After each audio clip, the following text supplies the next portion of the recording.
বন্ধুরা শুভ সকাল। তোমরা কেমন আছো? আশা করি সবাই খুব ভালো আছো। তো আজকে বৃহস্পতিবার, দেখো আমি সকালবেলা পুজো দিয়ে দিলাম ছেলেকে স্কুলে ছেড়ে। একটু দেখতে পাচ্ছ, আর আমার ননদ দেখো ধুনো জ্বালাচ্ছে। তো আমি এখন 8:30 বেজে গেছে, ছেলেকে আনতে যাব।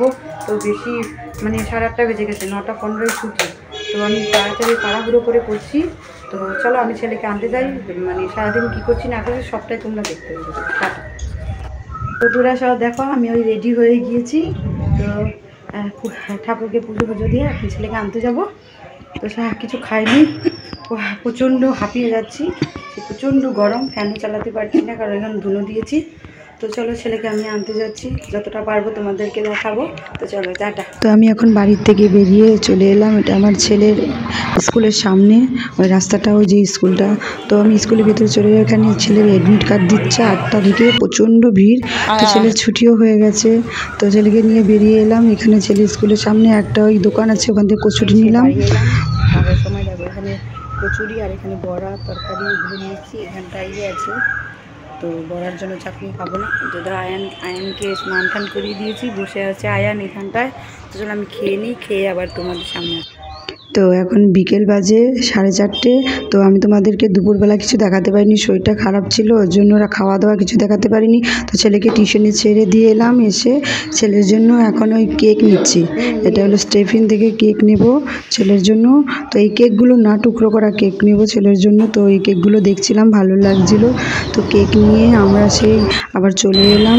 তো চলে এলে প্রথমে কেকটা আমি ঘরে ফ্রিজে রেখে এলাম।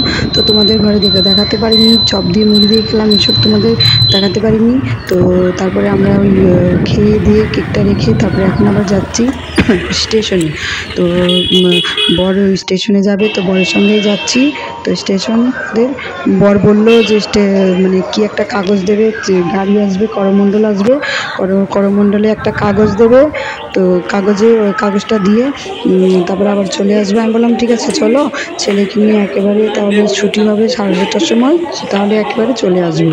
তো এই জন্য ওই স্টেশনে দাঁড়িয়ে আছি। বর নিচে গিয়েছে। তো তারপরে ওই কাগজটা দিয়ে এখন আমরা ওই হনুমান মন্দিরের সামনে এখানে দাঁড়িয়ে আছি। তো কার জন্য বর অপেক্ষা করছিল। তো এই দেখো এটা হলো এইখানটায়। তো আমরা ওখান থেকে চলে এলাম, একটা পেট্রোল পাম্প। বর বললো যে গাড়িতে তেল ভরতে হবে। তো তেল ভরে এখন আমরা ওই জিলিপি নেবো, গরম গরম জিলিপি। তো আমার ছেলে প্রচণ্ড ভালোবাসে জিলিপি খেতে, বড় ভালোবাসে, ওই জন্য এই দোকানটার থেকে জিলিপি নেবে। তো গরম গরম জিলিপিগুলো ভাজা হচ্ছে। তো এখানে জিলিপি রাখা আছে ঠান্ডা, তো গরম গরম ভাজা হচ্ছে। এখানে সিঙ্গারা টিঙ্গারা এখানে অনেক কিছু রেখে দিয়েছে। তো আমরা ওখান থেকে শুধু জিলিপি নেব। আমি ওই রাত্রের জন্য দেখো আমি ওই রাত্রের জন্য মিক্সড ভেজ বানাচ্ছি। এখানে আমার পনির ভাজা হয়ে গেছে। এখানটায় আমি গাজরটা ভাজছি, মটরশুঁটি দুধটা ভিজিয়ে রেখেছি জলে, যাতে রঙটা উঠে যায়। আর এখানে পেঁয়াজ কুচি, এখানটায় ক্যাপসিকাম, আলু, আর এখানটায় দেখো বিনস সব কেটে নিয়েছি। আর এখানটায় আমার ননদ সব কিছু পেস্ট করছে। তো চলো আমি মিক্সড ভেজটা করে নিই। তো মিক্সড ভেজটা করার পর তোমাদের দেখাবো। তো চলো আমি ফটাফট করে নিই, অনেকটা রাত হয়ে গেছে। তো বন্ধুরা এই রান্না করে এখন সবাই খাওয়া দাওয়ার পর আমারও খাওয়া শেষ। তো আমি খাবার নিয়ে বসছি, মিক্সড ভেজ, রুটি, দুপুরে বাঁধাকপি, আর দুপুরবেলা খাবার খাইনি, ওর জন্য ভাত আর একটু ডাল নিয়ে বসছি। তো আজকের নতুন ভিডিওটা এই পর্যন্তই। তো কালকে আবার নতুন আরেকটা ভিডিও নিয়ে তোমাদের সামনে আসবো। তো গুড নাইট সবাই।